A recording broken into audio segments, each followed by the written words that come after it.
Assalamualaikum warahmatullahi wabarakatuh. Waalaikumsalam warahmatullahi wabarakatuh. Siap semuanya? Siap, Pak. Baik, sebelum kita memulai pembelajaran pada siang hari ini, saya minta kepada ketua kelas untuk mengambil doa. Pada Ahmad dipersilakan. Baik, Tajul Salam. Assalamualaikum warahmatullahi wabarakatuh. Iqra bismillah.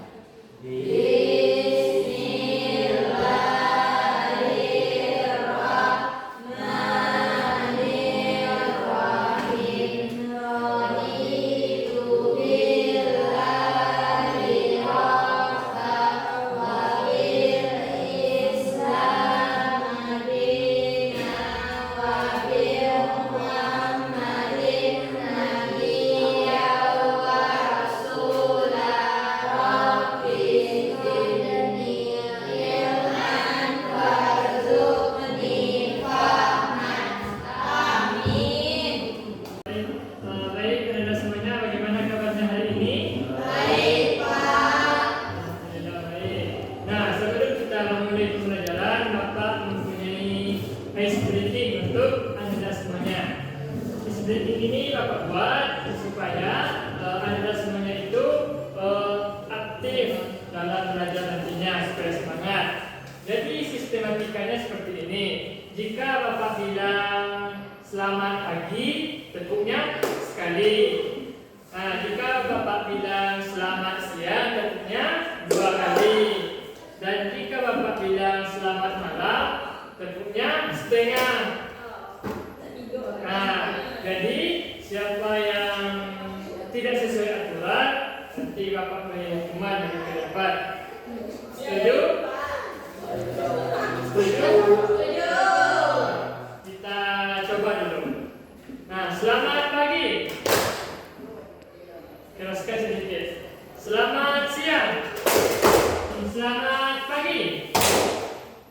Selamat siang. Selamat malam. Nah, sudah mulai mengerti. Nah, jadi sekarang kita yang aslinya lagi. Nanti siapa yang salah, nanti maju ke depan.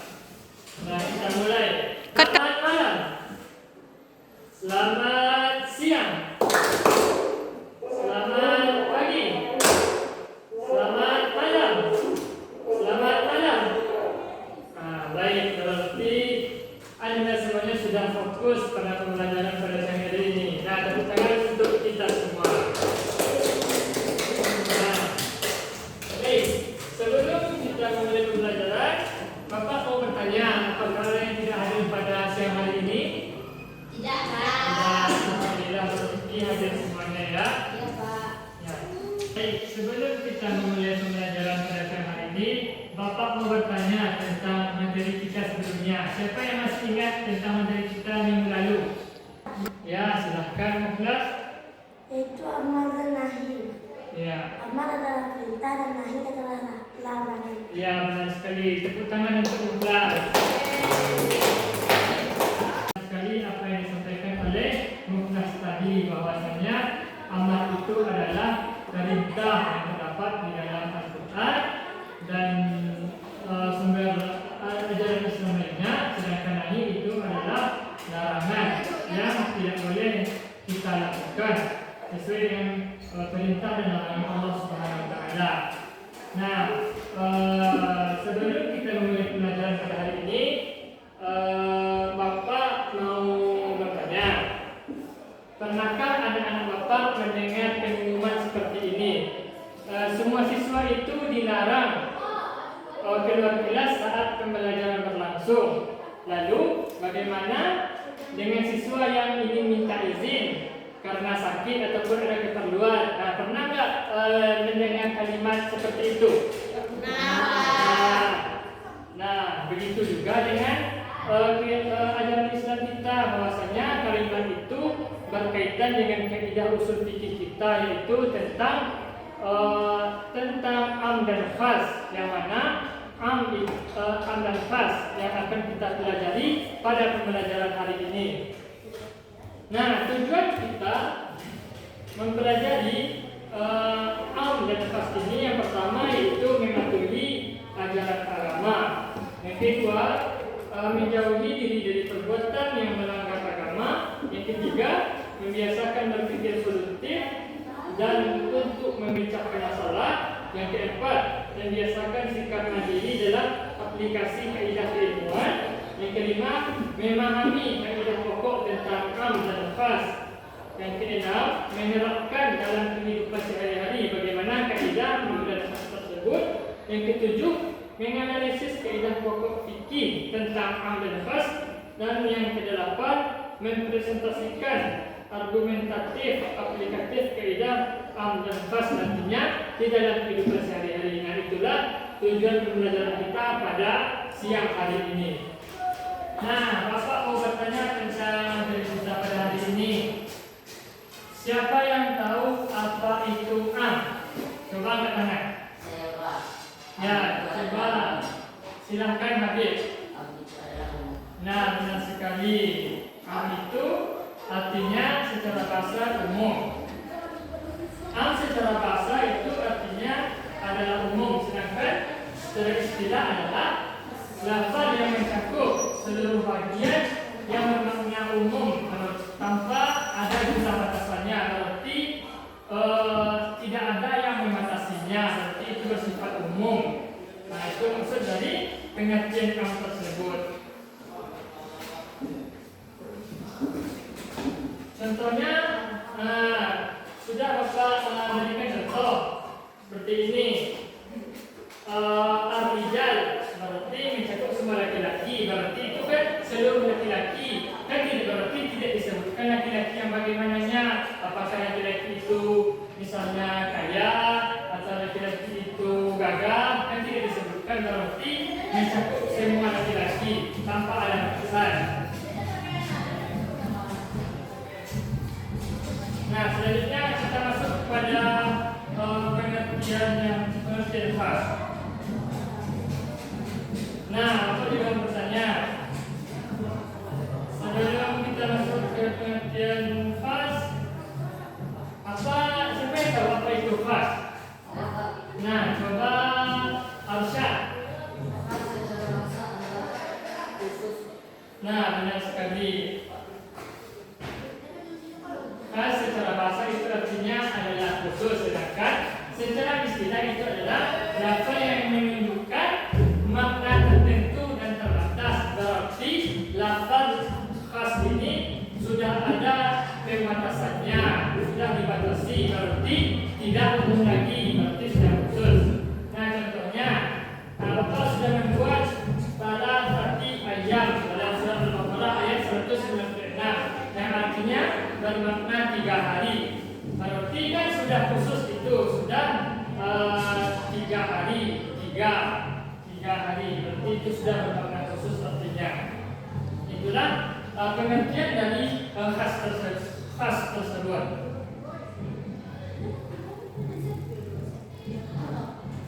Nah, selanjutnya kita masuk kepada redaksi am.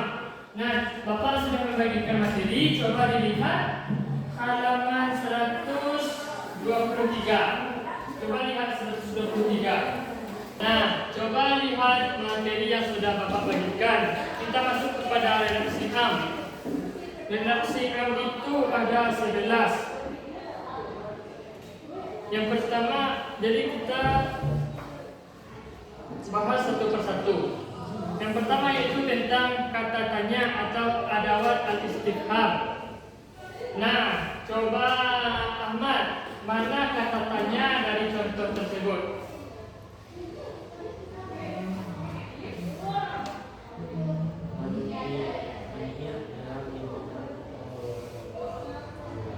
Iya, kata tanyanya saja. Nah, benar sekali Ahmad, bahwa kata tanya itu terletak pada man, lafal man itu artinya siapa? Kan itu artinya adalah kata untuk bertanya. Itu maksudnya adalah al-istifham itu. Kalau sudah Bapak tuliskan di PPT itu man, maza, mata, berarti itu termasuk kepada kata tanya. Nah, kita masuk yang kedua, kata syarat atau adawat atau syarat. Nah, coba Nisa, mana kata syarat yang terdapat di dalam materi kita pada hari ini? Ma, ya benar sekali. Pada yang kedua, selain itu man, ya man itu artinya apa dan bentuknya siapa, termasuk kepada kata syarat. Nah, yang ketiga adalah lafal kulun dan jami'un. Sudah dijelaskan di dalam ayat kullu nafsin za'iqatul maut. Berarti pada kata kulun itulah yang termasuk redaksi al, yang artinya setiap yang bernyawa pasti akan mati. Berarti yang bernyawa itu pasti akan mati menunjukkan redaksi umum, berarti seluruhnya akan mati. Itu maksudnya. Kemudian kata plural yang dimasuki alif lam ma'rifah. Contohnya, coba baca Bilqis yang keempat, ada ayatnya. Ar-rijalu qawwamuna 'ala an-nisa. Nah, benar.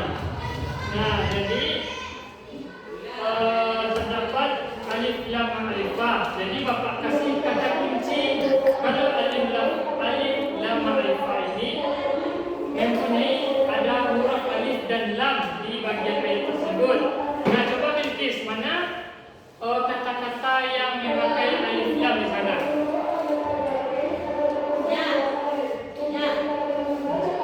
Ya, sebutkan. Kan ada di sini. Yang pertama ar-rijal, kan itu memakai alif lam. Dan yang kedua ada an-nisa. Nah, yang memakai alif lam juga itu maksudnya alif lam ma'rifah tersebut. Yang kelima ada kata plural yang disandarkan kepada ma'rifah. Contohnya kan akrimu tullabil kulliyah. Nah, Bapak tunjukkan saja bahwasanya pada kata bi kulliyah ada alif lam ya disambungkan dengan huruf kaf kulliyah. Berarti yang menunjukkan kepada alif lam ma'rifah, berarti itu artinya sebuah perguruan tinggi atau universitas. Itu arti dari kuliah tersebut. Nah, yang keenam, nah ini pasti mudah, pasti semuanya tahu. Waw yang menunjukkan plural. Contoh, wa qulu billahi khalidin. Mana waw yang menunjukkan plural di sana? Coba si Nanda. Ulfa. Nah, mana ayat yang menunjukkan waw yang menunjukkan plural?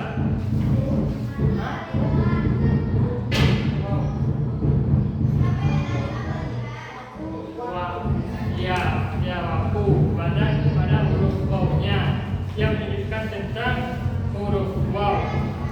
Kita masuk kepada redaksi yang ketujuh, yaitu lafal nakirah dalam kalimat negatif. Nah, Bapak kasih tahu maksud kalimat negatif itu ada kata lam di sana, lam kan wala yazlimullah. Berarti lam itu menunjukkan kalimat negatif. Nah, dan lafal nakirahnya itu pada kata ahada, artinya satu. Maksudnya berarti jika mendengar kata la, berarti itu ada kalimat negatif di dalamnya. Nah, ada paham? Baik. Selanjutnya di nomor 8, isim mufrad yang dimasuki alif lam. Nah, coba Ustaz. Nah, kan ayat ini kan sangat populer. Coba baca.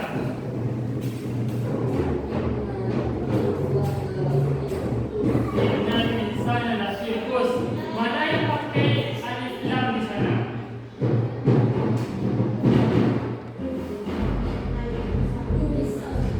Benar sekali. Innal insana, alif lam pada kata insana itu yang menunjukkan alif lam berarti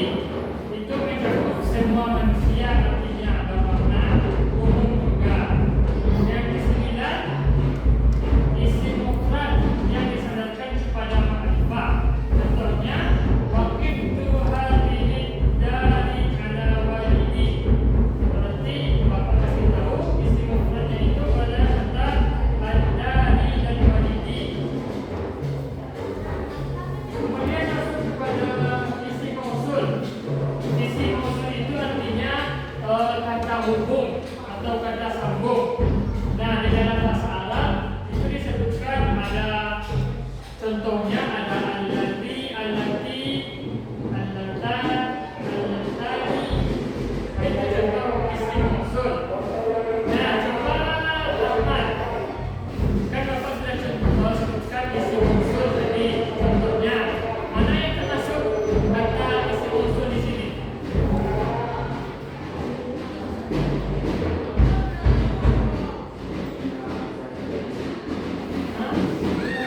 Sesudah akademi itu apa katanya? Iya benar sekali, allati. Itu contoh dari isim mausul. Nah itulah tentang redaksi A. Nah kita langsung masuk kepada redaksi khas. Nah yang pertama ada dalam buku bacaan kita satu taksis dalam kalimat yang sama atau mutasil. Nah, mutasil itu artinya bersambung. Jadi kalimatnya satu itu bersambung dengan kalimat yang lain dalam satu kata atau satu paragraf dan sebagainya. Nah, yang pertama taksis dengan pengecualian. Ayo semua perhatikan buku kita. Dengan syarat harus dalam satu kalimat. Misalnya kalimat tauhid, la ilaha illallah. Nah, pengecualian itu kan maksudnya illa. Nah, coba Habib, mana huruf pengecualian atau istisna pada contoh ini? Kalimat tauhid halaman 124 paling atas. Nah, benar kata illa itu yang tentang huruf istisna atau pengecualian. Kan sudah ada di sana. Nah, yang kedua itu taksis dengan syarat. Misalnya dalam kafarat zihar yang mengharuskan memerdekakan budak, tapi jika tidak dapat maka diwajibkan puasa 2 bulan berturut-turut. Nah, yang ketiga lafal dengan taksis dengan lafal hingga atau wayah. Nah, coba lihat contohnya. Nah, hingga atau wayah itu bahasa Arabnya itu adalah hatta. Nah, coba Nisa, mana kata tersebut yang terdapat dalam ayat ini? Halaman 124.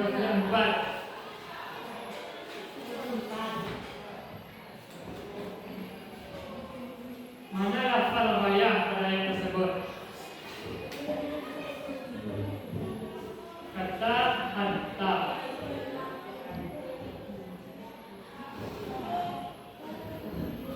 Nah, ada kata hatta yad'u jizyah. Kan hatta yad'u jizyah. Mana yang termaksud lafal bayahnya?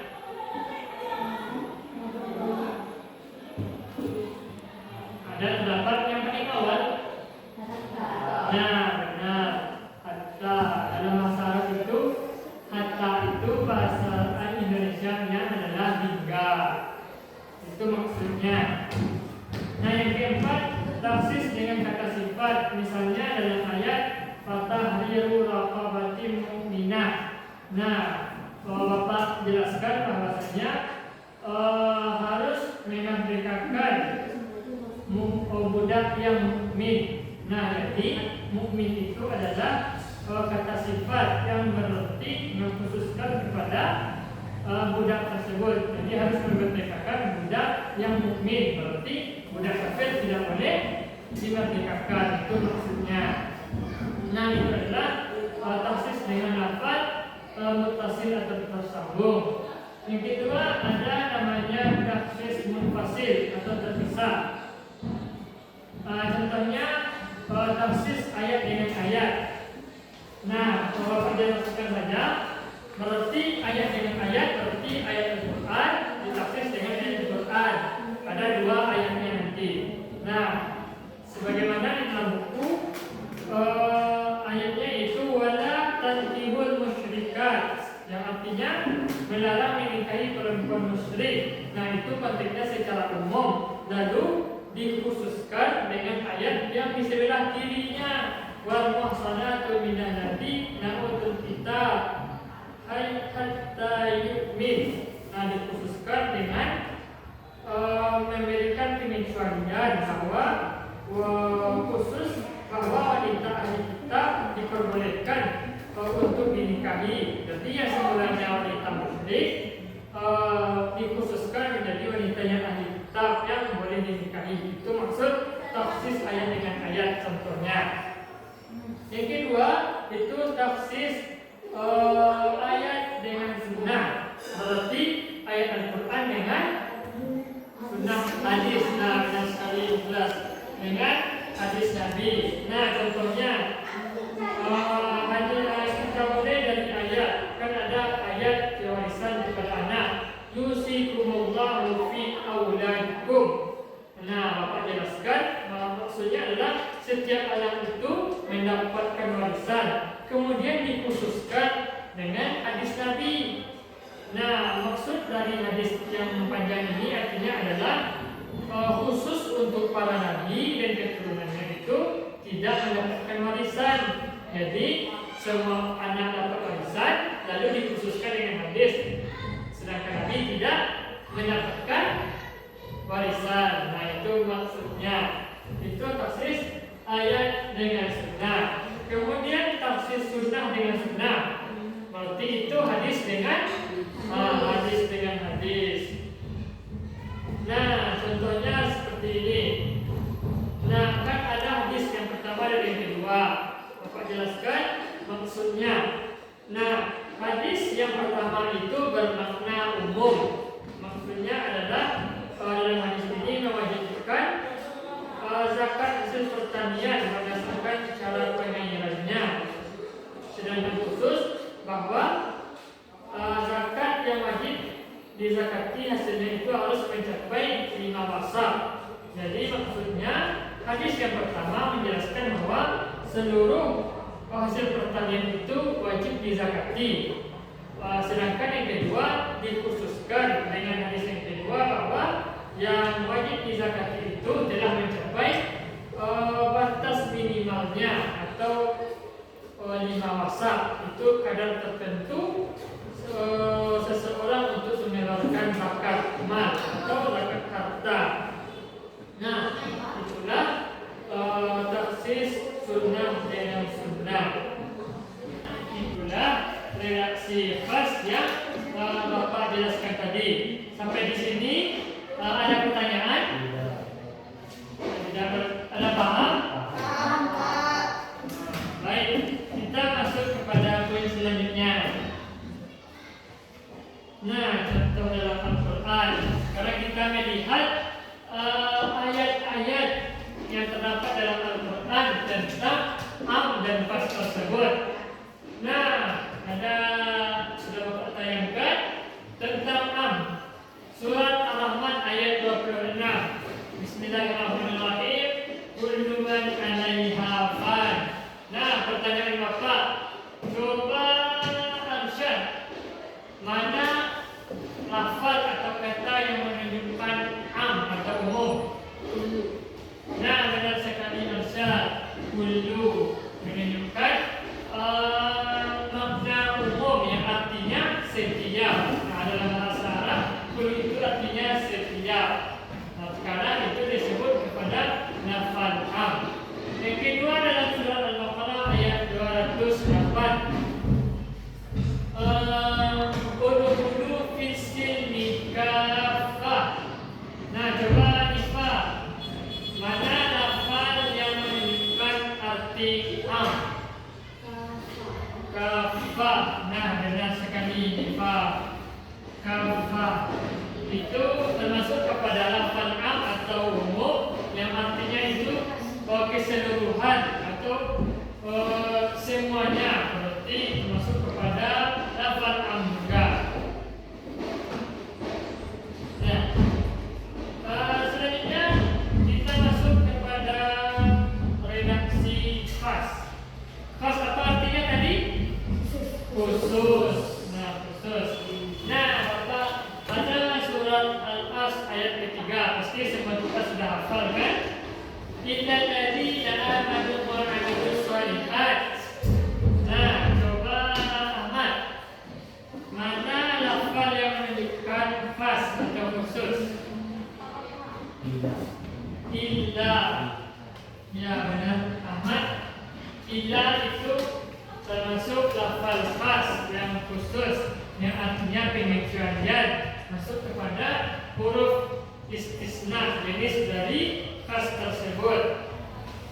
Nah, coba kita lihat contoh lain di dalam buku paket pada halaman 127 tentang syarat. Nah, kan ada contoh ayatnya di sana. Wa bu'u laduhunna ahaqqu biraddihinna fi dzalika in aradu islaha. Nah, pertanyaan Bapak, lafaz manakah yang menunjukkan arti khusus? Coba lukis. Islaha. Nah, benar sekali lukis bahwasanya islaha merupakan pengkhususan terhadap ayat tersebut yang artinya dan suami-suaminya berhak mendudukinya dalam masa menanti itu atau masa indah jika mereka itu menghendaki Islam. Maksud Islam itu adalah tujuan yang benar. Jadi syarat jika seorang suami itu ingin balik atau rujuk kepada istrinya, maka hendaklah memiliki tujuan yang benar di dalam Islam. Nah, itulah contoh am dan khas di dalam Al-Quran. Nah, kita masuk kepada hikmah mempelajari am dan khas. Coba Ahmad baca yang pertama.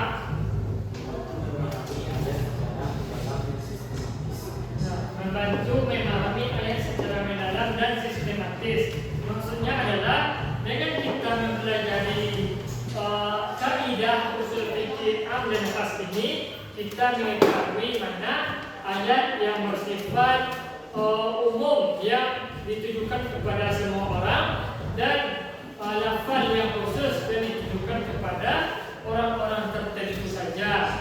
Nah, yang kedua, coba Habib, baca yang kedua.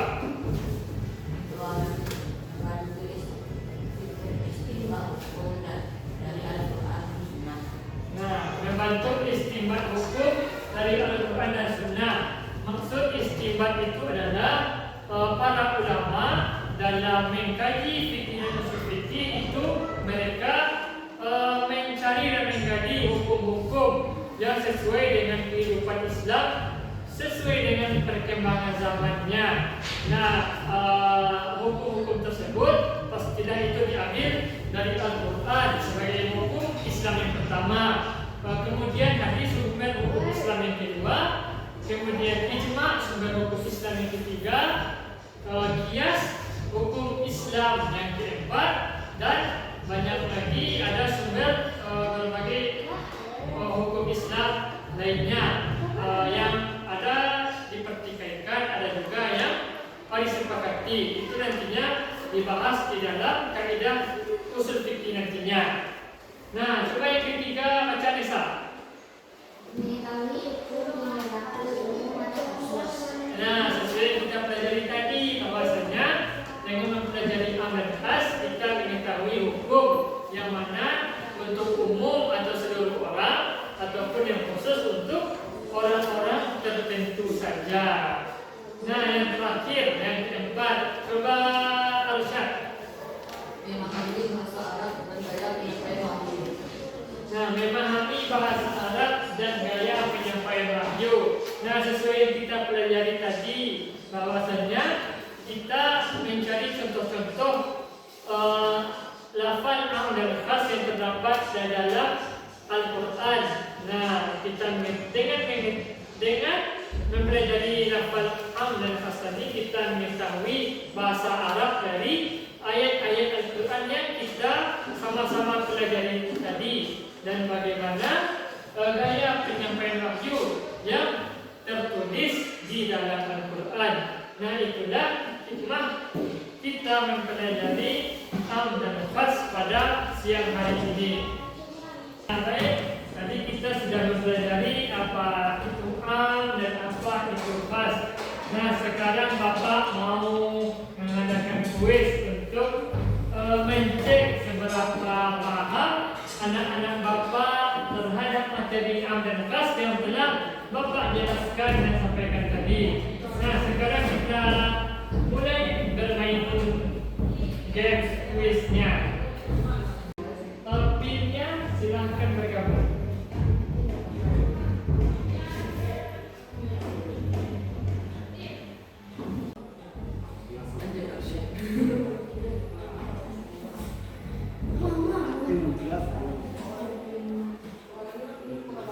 Ya, sudah siap?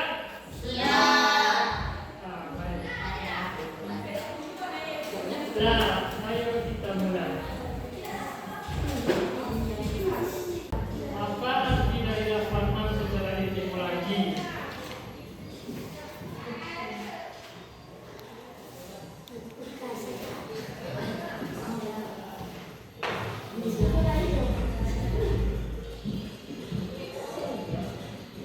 Lanjut ke soal berikutnya.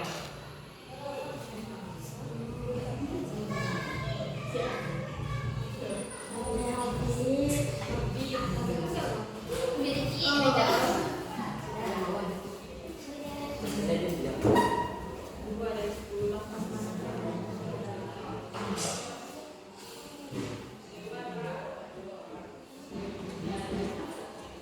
Soal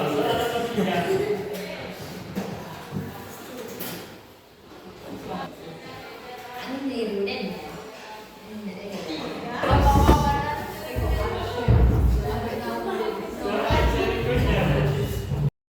Am pada sifat.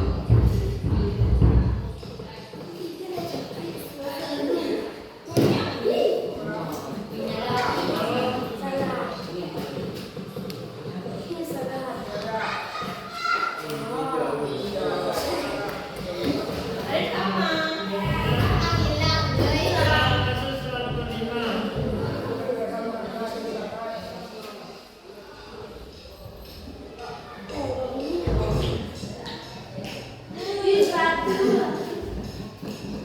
Salah atau salah?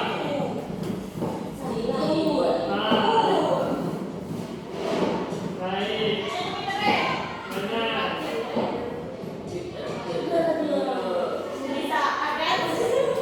Bisa juara 3, juara 2, juara 1.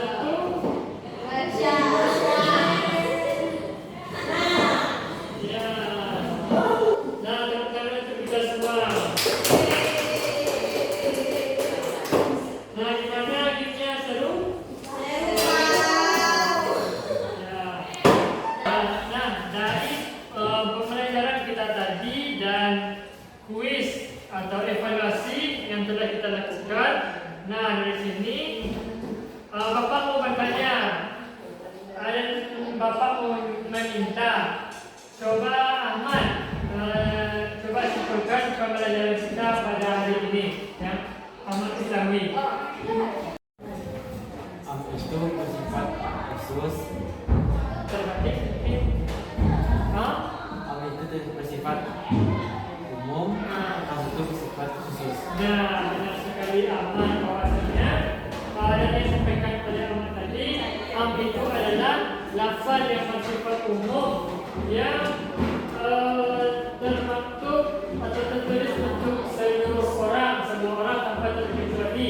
Sedangkan lafaz itu adalah lafaz yang bersifat khusus yang dimaknai untuk orang-orang tertentu saja. Nah, itulah kesimpulan kita pada pelajaran pada siang hari ini, dan sudah kita pelajari bersama ayat-ayat yang mana yang berkaitan dengan kaidah am dan ayat-ayat lain juga yang berkaitan dengan kaidah khas juga telah kita pelajari bersama dan kita mengetahuinya.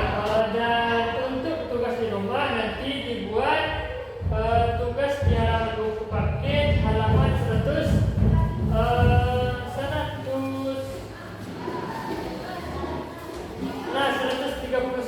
tentang gagasan. Nah, itu nanti dibuat di dalam buku latihan. Coba uraikan apa tentang am dan khas, dan dibolehkan dikumpul kepada Bapak. Paham? Paham, Pak. Baik, dan untuk pertemuan kita minggu besok, kita kita akan membahas tentang taksis dan mukhasis. Nah, taksis dan mukhasis ini adalah lanjutan dari okhas yang kita pelajari tadi. Nah, itulah pembelajaran kita